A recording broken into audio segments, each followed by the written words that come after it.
Hello,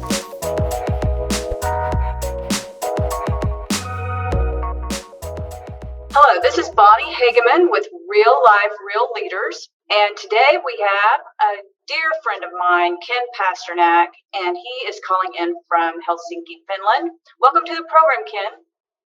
Good evening, Felice. Good evening from my point of view, Bonnie. Yes. Nice to talk with you. Morning for me, evening for you. So great to have you on the program. I can't wait to introduce you to our audience. As you know, Real Life, Real Leaders is all about getting real. We want to talk about some of the things that leaders have to do that, we don't. Sometimes we look at other people, we think they have it all together. And then we realize, they're just real people like the rest of us who have problems going on that we're having to work through. So we want to talk about some of that. But let's just back up a little bit. We found each other in sort of an unusual way.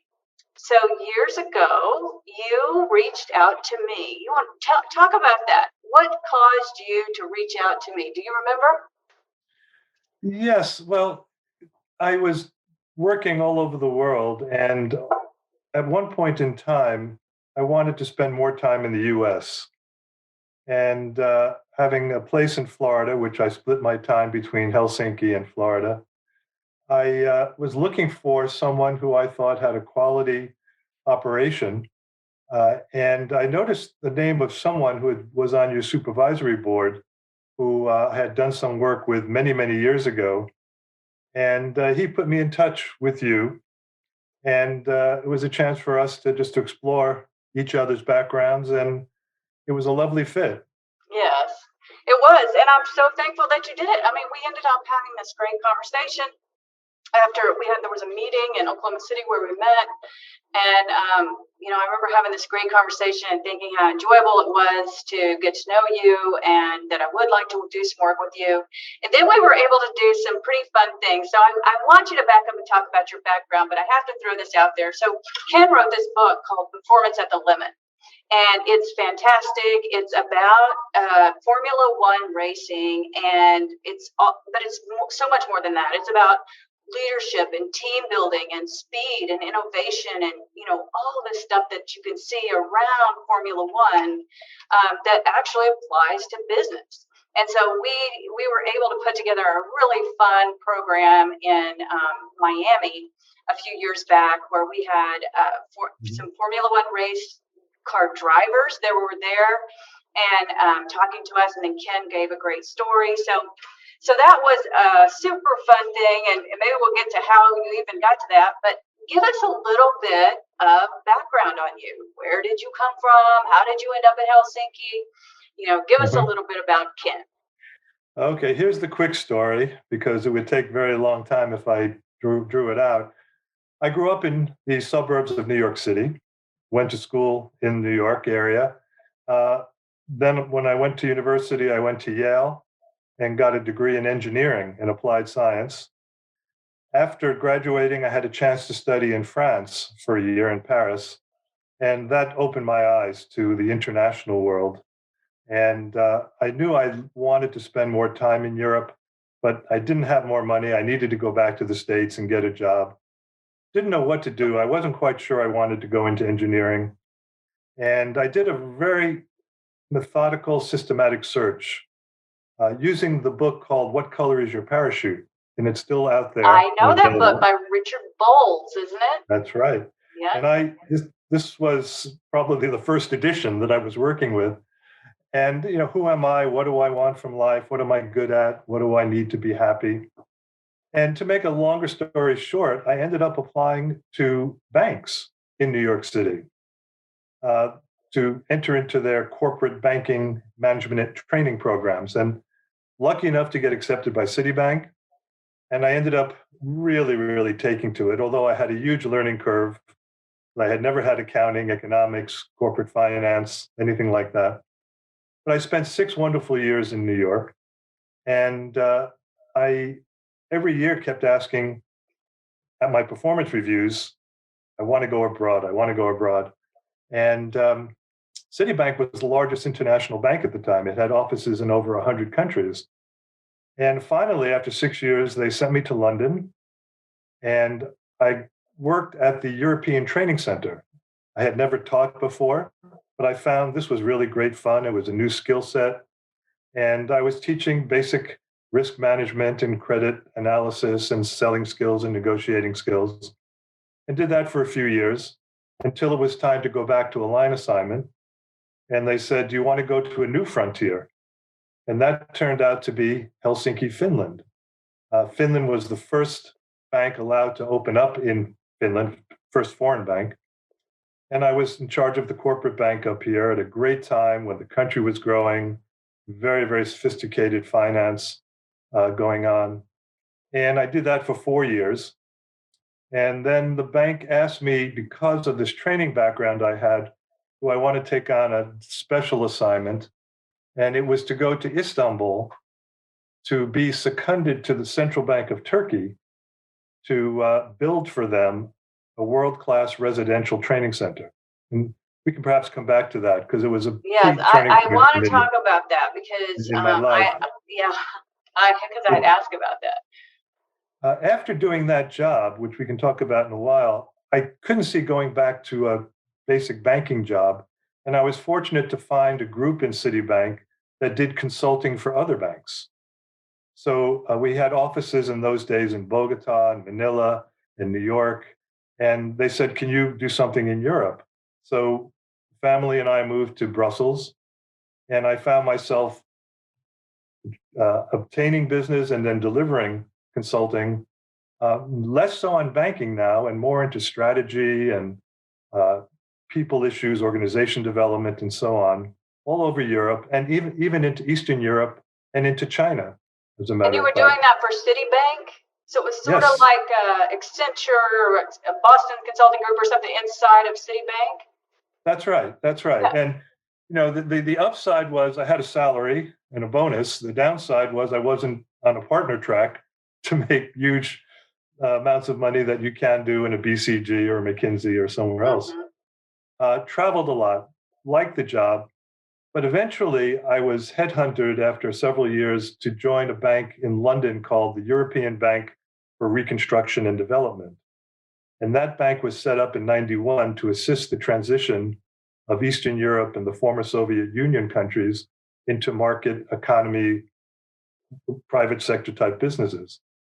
And I ran a department called Education and Training, which wasn't training anyone in the bank. We were doing programs, and I went to my strength of building institutions, business schools, bank training centers in Russia and Uzbekistan and places like that. Did that for a number of years. And at one point, we had a new president who came in who wasn't that enamored with my department vis-a-vis his vision of what the bank should look like. And I ended up organizing an outsourcing. In effect, I took my team private, and that got me into the consulting business. And when we did that, my wife and I realized perhaps we could move back to Finland because I was one of the first remote workers you might consider. And this was back in 1996 already. So for the last 25 years, I've been doing consulting, teaching, educating, writing from Helsinki in a remote working environment. Yes, and what a great environment it is. Now, your wife, Harriet, is from Helsinki, correct? Well, that's what brings us back here. Yes, we met during my time when we set up Citibank in Helsinki. And when I married Harriet, she brought with her a wonderful son, Charlie. And then together we had our daughter, Alexandra. So it's been a very international family. And it's a wonderful family. And I had the privilege of going to Helsinki a few years back, and Ken and Harriet gave me a tour of this amazing place, which, it's very eye-opening for an American who's never been there before. First of all, you don't realize how close it is to Russia. And, there's just so many connections there. And so it's fascinating, absolutely fascinating, and a beautiful place and safe. And continually voted the happiest country in the world. Yes, which surprises me because it's dark so much. But but it's in the summer. It's gorgeous. And come in the summer if you're going to visit. Come in the for sure. summer. It's gorgeous, and it's like 24 hours a daylight. So, Pretty much. but I want to back up for a second because I want to talk about the thing that you did in Istanbul, because I know that was really difficult, and we like to talk about some of the more difficult things here. But and I want to talk about your new book that's coming out right now, Thank you. or is out right now. But let's back up. Let's go back to New York. So tell us about your parents. Like, what did they do? How did you end up going to Yale? Give us before the career that has been amazing and now comes out in their new book, Exploding Turkeys and Spare Trousers, which is like, what was it we said they call you now? The Indiana Jones Indiana of cultural Jones adventures. of corporate, exactly. That's it. So, which is so true when you read this book. But how did we ever get there? Yeah, I grew up in a green suburb of New York City, a half-hour drive from Manhattan, city called Mount Vernon. Before I was born, my dad was a school teacher. He was a coach, which got me very much into athletics, and sports have been a very important part of my life. But at one point, I think it was before I was born, my dad had to go into his father's business to help rescue his father. And it was a fish business. They sold sturgeon and salmon and whitefish and things like this. So that's the dad I knew, but that's also the dad who was at all of my little league games, all my basketball games, and so on. And in high school, at my soccer games. My mom was a bookkeeper, worked for a real estate group. I had an older sister who lives in Houston, Texas, and they indulged us a lot. And I know they sacrificed a lot. And especially at one point, my parents realized that the school system, while good, wasn't going to enable me to reach a potential that they felt I should have. And they sent me to a private school in the area called Riverdale in New York called Horace Mann, one of the finest preparatory day schools in the country. And that was a fantastic experience. When I went there, it was only boys, only men, 100 of us in each class, and set the stage for me to learn how to learn. Right. And it set the stage for me to apply and get into Yale. Yes, that's what I was going to ask, is how do you get to Yale? And that was probably a big sacrifice for your parents. It was a major sacrifice. But here's an interesting story. My dad worked with his father until my grandfather passed away. And already my dad had gone back to school. And he was getting a master's degree in guidance and education. Wow. And when my grandfather passed away, my dad ran the business for like 6 months, a year, and completed his master's degree. And while I was still living in the States, he went back to teaching. Good for him. And what I admired about my father particularly was that he was a gym teacher. He did hygiene and a little bit of social studies, but he only wanted to teach in the more disadvantaged areas of our city. And he treated the children like sons and daughters. Oh, I love that. He was known as coach to everyone, and remarkable. And when he retired, they moved down to Florida, and my dad signed up to be a substitute teacher. And pretty much from the time he was 65 to 80, he taught every single day in the schools in Florida because he took on the assignments no one else wanted. Right. And when I asked him about these challenges he was facing, he says, it's nothing like working in business and trying to keep a business going. This is a piece of cake, and the kids are lovely. They're fun. Well, and the fact that he showed them respect and cared for them, that I'm sure that there are many people who are still impacted today by your father. Well, when we used to visit him in Florida, and we go to McDonald's or we go to the supermarket, and his students were bagging groceries or at the window at McDonald's and say, "Hey, Coach, how are you?" It was so wonderful for us to see this. Yes, So, absolutely. yeah. Well, you've had. Thank you for giving a little background okay, let me just throw that one more thing out there before we get Mhm. really deep into this career discussion. At Yale, you were not just a student, right? Yeah, Wasn't well, that no, where I you played. played sports? Yeah, I played soccer and baseball. Although I pulled out of baseball after sophomore year, I was on the varsity. Soccer was one of the tickets that got me into Yale. I think Hmm. I had a great career in high school. I was even had my face in Sports Illustrated. Wow. Being a goal, I was a goalkeeper on a team that had, I can't remember the number, but I think 15 straight shutouts. And that got the attention of the schools, Cornell and Penn and several others that were trying to recruit me. At Yale, I did pretty well, except our team wasn't all that wonderful. I had various honors, all New England and all Ivy and all this. But there is one record, Bonnie, that I'm very, very proud of and still exists after 48 years.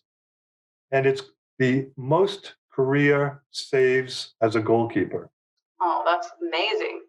And what that tells us, or tells me, is I had a lot of work when I was in the goal, and we didn't win many games. But that still exists after 48 years. It's quite What a remarkable. record. That's incredible. And it's not like Yale, I mean, when people think of Yale, they don't automatically think soccer, right? They think education. And so I see what you're saying Mm. about the team. Maybe it wasn't exactly there, but that's a really impressive record that you had. It And was a big part of my life. Yeah. yeah, it was a big part of your life. And I'm sure that some of that sports stuff pulls through, in all of your career, leadership, everything that you've done. Well, starting from the days my dad was coaching me and on through all the different little league teams and basketball teams and then soccer in school, um, you get role models. You find people, both coaches and your teammates, who set examples of how one should behave in times of victory and also in times of defeat. And you begin to pattern yourself after people you admire. And people do that in companies. And Right. that's why we always emphasize the importance of being a role model as a leader. I did have one other story, just very quickly. When I was at Citibank, I'd been there for a year or two, and my career was taking off. And I went to see a North American Soccer League game. I used to go to the New York Cosmos games. We used to get 70,000 people at the stadium to watch Pele and Beckenbauer and some of the greats of the world soccer. And my college coach was coaching one of the teams in that league. And after a game, I met with him and he asked me if I'd like to come and play for him in San Diego. And that was a dilemma. And I actually went to one of my bosses, like 3 levels or 4 levels above me, who I knew loved sports, I knew was a Yalie. And I said, if I were to take a leave of absence to try to play in that league, would I get my job back? And he reassured me that it was possible, that they wouldn't let me down, go for it. So I was living in Manhattan, and for the next 2 months or so, I'd get up early and run around the reservoir and Central Park and start to work out, thinking, okay, I'm going to take him up and go fly out to San Diego for this tryout that he was giving me to play in the league. And after 2 months, I kind of felt, nah. My career was on a nice track. I hadn't played competitively for many years, 4 or 5 years by that point. And so if you would have asked me, do I have any regrets? Maybe that Maybe a one. little bit. Maybe Maybe a that one. little bit. Well, Yeah. it had to be so tempting, to go back and to be playing at that level. But, Mm. it would be hard to get back into that serious competitive environment once you Yeah. physically, once you had been out for a while. I'm sure that would be difficult. Yeah. I mean, I did a very systematic analysis, the way I learned from engineering, critical thinking approaches, problem solving, decision making, Yes. weighted all the different possibilities. And it kind of came back and said, nah. Well, Well, I remember, yeah, I called him well, and said, no thanks. maybe we'll never know, but we can say one thing is that you didn't turn around and live a boring life. So, right? Today's podcast is brought to you by EDA and Women Execs on Boards Network. EDA, formerly known as Executive Development Associates, provides leadership development for the top 5% of your organization with custom executive programs, C-suite coaching, succession planning, and more. For more information, please visit www.executivedevelopment.com. And Women Execs on Boards is a network of high-level and often high-profile women who have all completed governance education at Harvard Business School and who are working together to collectively advance the state of women on boards and in senior executive positions. We have a new inspirational leadership book about courage, adaptability, resiliency, sense-making, and vulnerability, all shared through the stories and the struggles of 36 of our women leaders. The book is called The Courage to Advance and will be available in North America on September 14th and in the rest of the world in December of 2021. You can pre-order an individual copy at Amazon.com, or for multiple books for your book clubs or other groups, please go to www.thecouragetoadvance.com. So we've got lots more that we can talk about. And one thing I'd like for you to share a little bit about is this Istanbul adventure that you went on, because, I had asked you what was one of the harder things you've been through, and you brought this up. And so tell us about that. Why was it hard? What happened? And how did you get through it? Well, the bank approached me. I'm sitting in Helsinki and said, we'd like you to take on this interesting assignment, fly down to Istanbul, meet the people. And I did. And after a day, I kind of felt I don't want to do this. And the reason why, and I was very frank with the higher ups in New York, I use the word schlock. I don't know if everyone knows the word schlock. Probably not. You better break that down. It's not a quality, something that's not very good quality. Okay. Because I got down there and they kept talking about, we'll get some rooms and we'll throw some paint on it. And I said, no, if I'm going to come down here with my family, I only really want to work in a quality situation. So I turned it down. And then the heat started to come from headquarters in New York. Do one for the corporation and all this. Please take your wife and fly down again. So I flew actually to Athens with her, and I met my boss, who is the head of Middle East and North Africa. And I really liked him. He had just turned around Citibank in Mexico. And I said, this is a guy I can work for. And I appreciated that I wasn't reporting to someone in Turkey, but I would be reporting to the head of the whole region. My wife and I then looked at the location, and it was a dilapidated hotel on the Marmara Sea, which means the Asian side of Istanbul, across from what's called the Princess Islands. They opened up these big wooden gates, and in the lobby, there were sheep grazing. And a man tending the sheep. And I said, okay, this is going to be something. I then learned I was going to report to the governor of the Central Bank of Turkey, and I flew to Ankara and met him. And that's when they told me that they really did have some money behind this, from the Turkish Bankers Association and from the World Bank as part of a financial sector adjustment loan. And I remember the amount, it's emblazoned in my mind, $882,000 that I can use on training and education equipment and supplies. And they would handle the Turks would handle all of the building and the costs of reconstruction. So I ended up taking the job, flew down earlier than my family, brought in a British expert on designing training centers. The building was 10,000 square meters, 100,000 square feet, 6 stories high, had enough room for 66 bedrooms with double occupancy, restaurants, and so on. And I talked to him about the design. And then when the governor got the first bill from this guy, he said, no, we cannot afford this any longer. Pay that bill, but you're on your own. So And I the bill then had was to for start the building, for a the bill facility, for a the bill for actual facilities? the initial design Okay, of how it could be laid out, right. but nothing more than that. So there I was with an architect in Turkey who I got to know, and a building contractor. None of these people spoke English, and a need for not only the layout of the building, but the interior design. So we started working on it.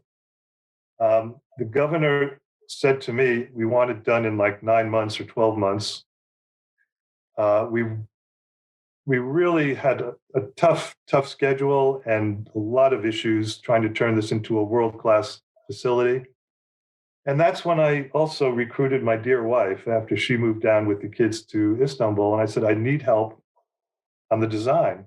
And she did all of the interiors of the building, everything from designing furniture, carpets, paint jobs, and so on.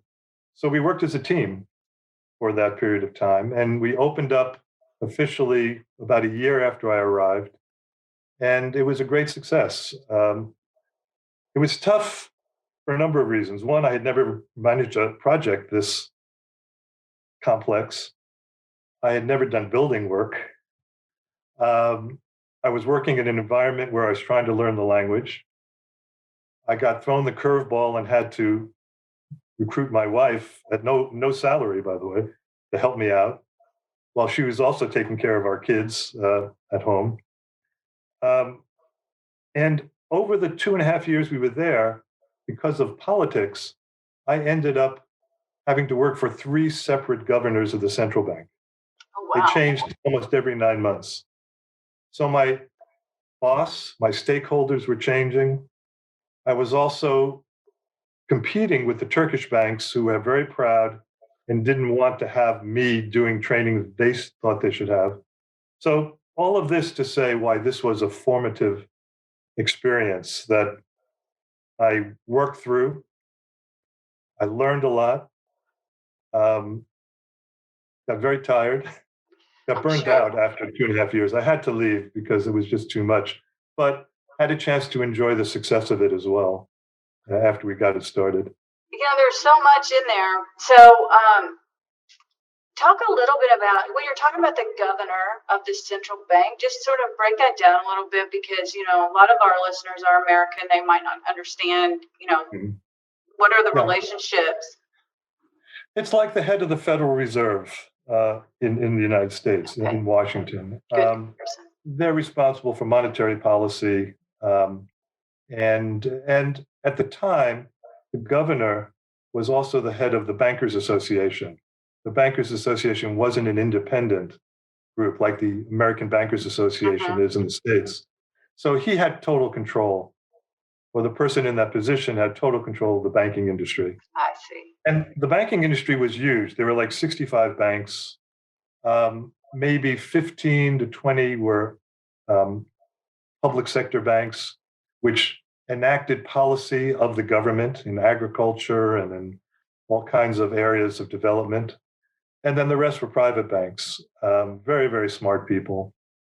And it was quite an eye-opening experience trying to work with them as stakeholders, accommodate what we were supposed to achieve, but also keep them happy that we weren't playing in their sandbox and training their people.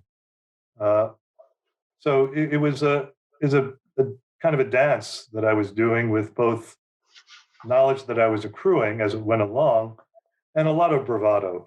Well, I was going to say you would have to either be or acquire a lot of political savvy quickly. You would either have to already have it or acquire it quickly in order to navigate that because it sounds like a lot of politics and a lot of power consolidated. It was quite something.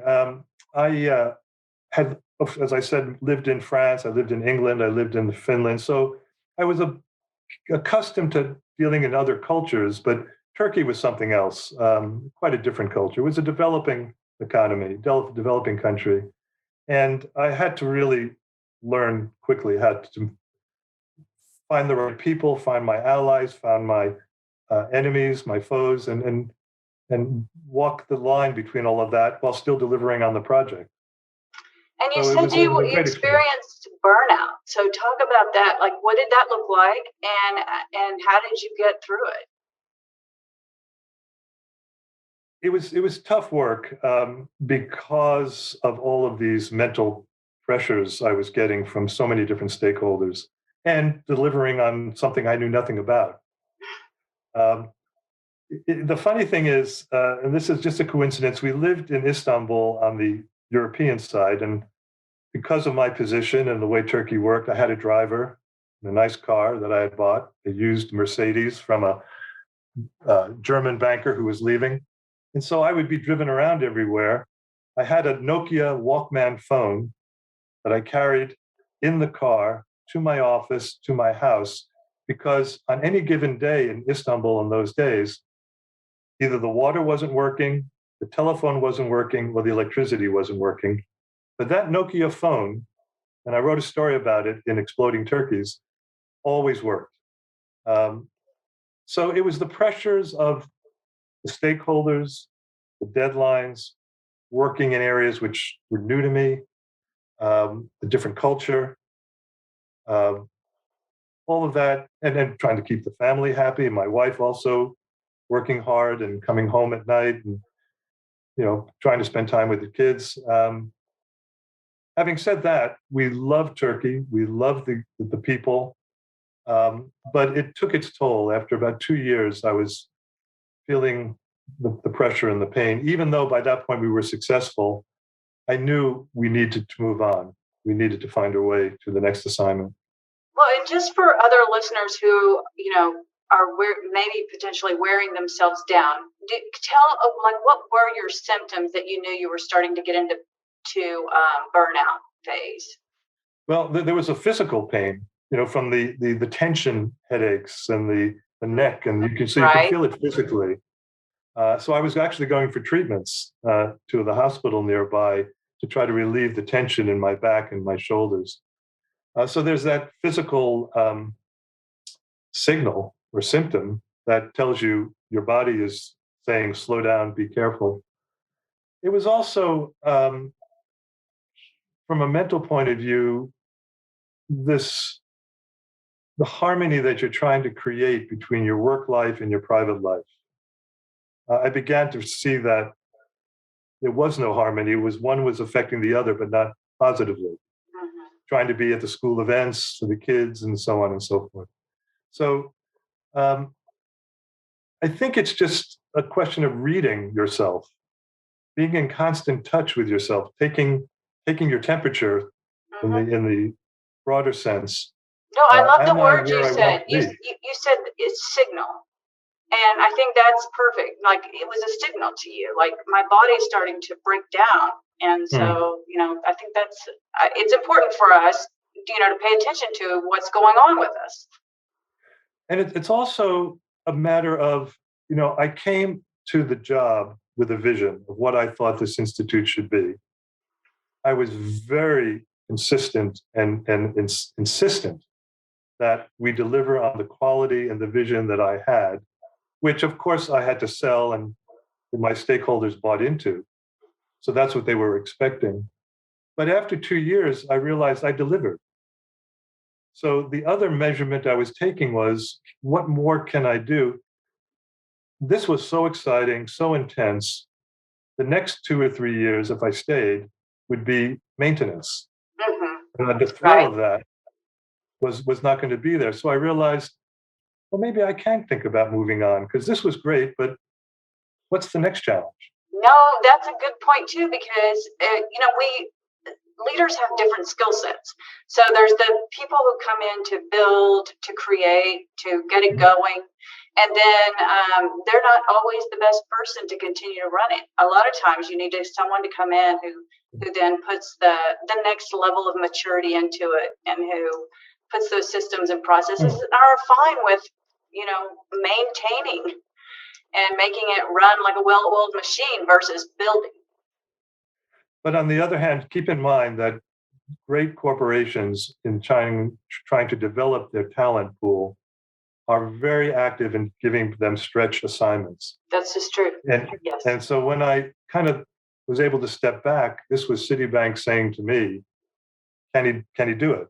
Right. Can he make it happen? And you did. Although I'm not sure they understood what I was going to be about.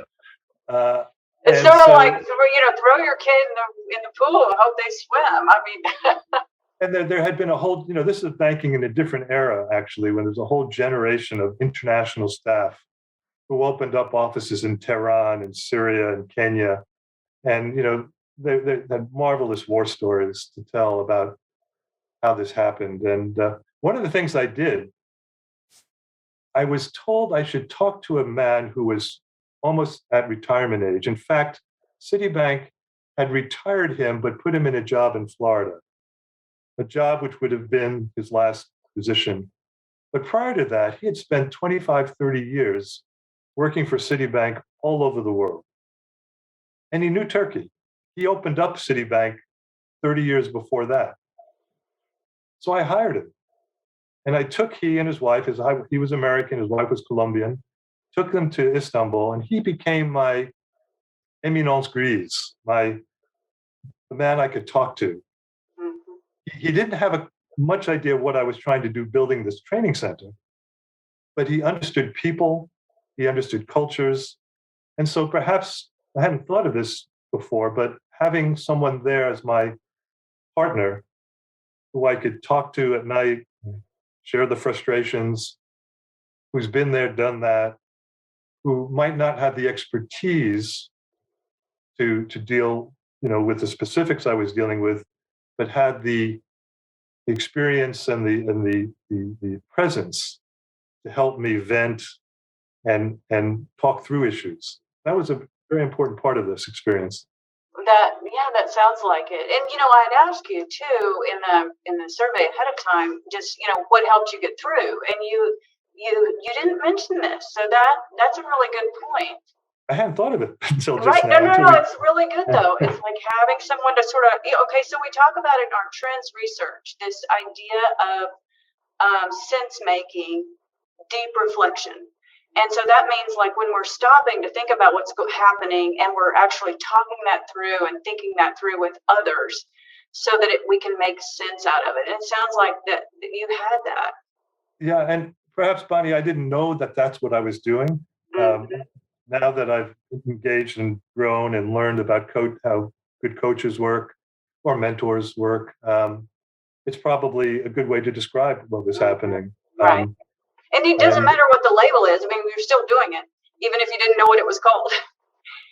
And then you also said Harriet helped you get through that time, correct? It's like, just how did you function to get through it? Well, in a way, it was we against they. Well, right, because you're partners at this point. We're going to do this together. It was a great bonding experience for us. At times, it was a very difficult experience for us. I'm sure. Because we were bringing work home, trying not to do that too much, but we couldn't help it. And she came out to the building site often. She couldn't do it every day, so we had to work at home. But we had a very strange situation where we lived in a very beautiful apartment in the center of Istanbul. The first floor were the offices of my architects, just coincidentally. So I would come home, get out of the car, and before I went upstairs to the third floor, I'd stop in the architects and talk about what's happening and where are we going to do some windows and build this and do that. And then after I got the school built and I needed an advertising agency to design the brochures, the catalogs, and all the things that one does, I interviewed 3 or 4, and I ended up choosing a firm that was on the top floor of our building. And so you couldn't get away from work if you wanted to. It wasn't deliberate. They just had the best proposal of people I really, felt comfortable with, and right price. And so I'd come home from the office. I'd stop in at the architects. I'd go to the top floor, talk to the marketing people, and then I'd go home and see the family for dinner. It was very, very funny. Yeah, that's interesting. So I want to talk a little bit about, 2 things. One is, if you could give yourself some advice for your younger self, if you were talking to the Ken that was going to Istanbul to do that work, what would you say? Let's see. Open the doors and go through them. Take the risk, the calculated risk, uh, to experience new things. Keep an open mind. Try not to be too judgmental, and learn and learn and learn. Every opportunity, and especially the mistakes, as we know, are the best learning opportunities. They are the And best. tuck it away. Yeah, tuck it away for future use. Um, One of the things I learned in the training business is things come around. Material that I've used in the last years, I used 20, 30 years ago. It's still as valid and as useful. And so all of these lessons that you learn will come back for use later on. Mm. Don't discard them. And I say keep an open mind and take it all in and learn from them. Well, we talk about that some, at EDA when we're doing the executive development programs. We talk about cognitive readiness. And cognitive readiness is this higher level of critical thinking. And one of the pieces is, we call it intuition, which isn't like my gut feeling, but instead it's what you're saying. It's pulling from all that past knowledge and bringing it forward because you've been through it. And so you're going to have knowledge that other people wouldn't have. Yeah, I think we can call that experience. Yes, seasoning. And I believe strongly in gut feel and intuition, however we label it. When I was teaching so many business people from Eastern Europe and the former Soviet Union, they had thought the West made all their decisions in a very logical, sensible manner, and didn't really understand the importance and value of that intuitive sense, the gut feel, left side, right side brain, and all this. And I would ask the question, how are decisions made? And we had an exercise where we did the critical thinking approach, and then we tell them what the company decided, and which was not that. And then we'd analyze why they went something which did not seem logical, but was intuitive. And then we talk about Steve Jobs and all these kinds of things, and how you have to blend the two. Absolutely. And it feeds in, one of the things we talk about with that whole intuition piece is that, someone who's been in their career for some time, they're not even always going to know why they know it, but they just know. And so, you are pulling from all of that past history. I saw this, Bonnie, with great bankers, really experienced bankers who could look at financial statements and they'd say something like, "This doesn't feel right." Now they're just a bunch of numbers on a piece of paper, but the experience of having seen so many and lived through so many ups and downs with companies that they've invested in or lent money to, they could smell it. They can sense it. Yes, exactly. And it's like I heard one time an art dealer, that will be their reaction if they see a fake. The average eye wouldn't be able to tell, but I heard one say, "It makes me nauseous." They didn't know why they knew it was a fake. They just knew. So, it's that kind of experience. But speaking of experience, we need to sort of come to a close here. But before we do, you must tell us all about Exploding Turkeys and Spare Trousers, because I not only have the hard copy of the book, which I love, I also have it on Audible, so I can listen to a story, I can read a story. But this book is a culmination of your life. Well, maybe not everything, of course, but some of the more interesting stories. So tell us all about it. Well, I give a lot of credit to both the pandemic and to my being a part of the Marshall Goldsmith 100 Coaches group. And by that, I mean, we met as a group in London, about 15, 20 of us, and we said, what can we do? This was just before the pandemic started. And we agreed, let's start supporting each other on LinkedIn. Let's do articles, comments, what are we doing, interviews and so on. And I wasn't sure how I could participate in that. And my daughter actually said, "Dad, you're always telling war stories. Your classes, your speeches, your keynotes, you're always telling these great stories. And there's always a purpose to those stories." So I started to write these. What I didn't know when I first started writing on LinkedIn was that you were limited to 1,300 characters. Now that's changed. But so it required me to think through all these stories, and they came out in a flood. It wasn't hard to remember them, but to edit them down to 1,300 characters. And I was getting thousands of views on them, and 5,000, 6,000 reviews and comments, and it was great. And that's when the group started to say, Ken, why don't you turn this into a book? And that's how it came out. I wrote about 60 stories, about 20 or 25 had been on LinkedIn, the rest had not. When I went through the editing stage with my publisher, we brought it down to 53. So the book is 53 one-page stories about my experiences in New York and around the world, the Middle East, and so on. And for each story, at the end, I tried to come up with a pithy, what can we learn from this, or, lesson or takeaway that I hope would be useful for a business leader. And I tried to develop the book into different issues of leadership and teamwork and culture and so on. So it's meant to be an enjoyable read, but hopefully when someone finishes it, they'll feel, I learned something here. Absolutely. And I don't know how you could not learn something if you read the book, but you had some great stories about meeting Henry Kissinger and George Soros and, some really wonderful stuff. But here's an example of one of the lessons on that Be Prepared, where you tell a story about being prepared in your Center for International Studies in Istanbul.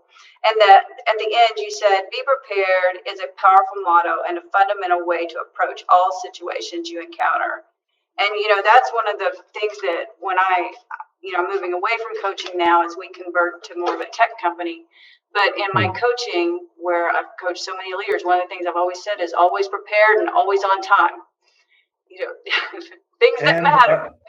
And the other lesson that I would take away from that experience in Turkey is be flexible and adaptable without giving up on your sense of values and your vision. But there are many different ways to get to that vision. And we live in such an unpredictable world for so many different reasons, as we've learned in the last 18 months, that we have to learn to be adaptable and flexible. And one great example are these guys who I work with in Formula One, who have been able to produce 22 races this year, which in an environment where they had to stop, they couldn't go to Australia, they couldn't go to China. There may be some controversy about how they've added races in Qatar and Saudi Arabia this year, but they had a vision, they had a desire to get to a certain number of races to meet their demand in the public and their strategy, and they're making it happen.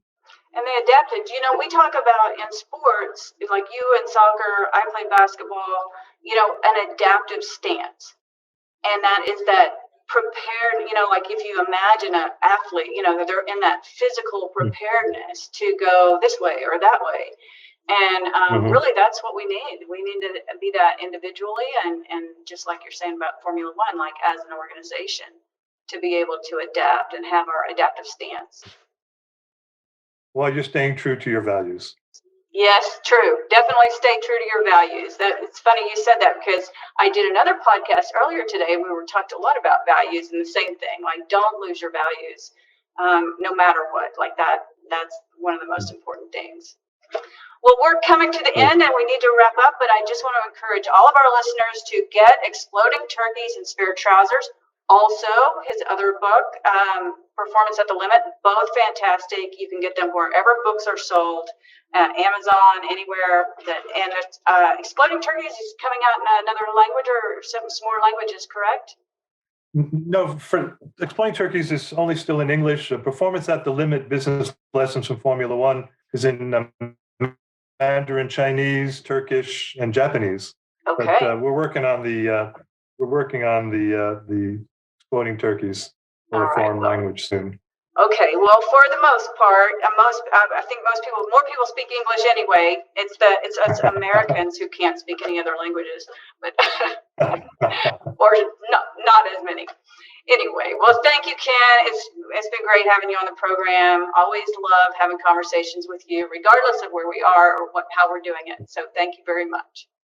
It's been my pleasure, Bonnie. Thanks very much. A special thank you to our listeners for taking time to tune in to this week's Real Life, Real Leaders podcast. We hope today's story inspired you. Check out previous episodes on the podcast to hear from more industry leaders, and check back next week as we speak to another leader and hear his or her great stories of triumphs and messy struggles. If you enjoyed the podcast, please rate, subscribe, and share. I'm Bonnie Hageman, and I look forward to sharing more with you next week.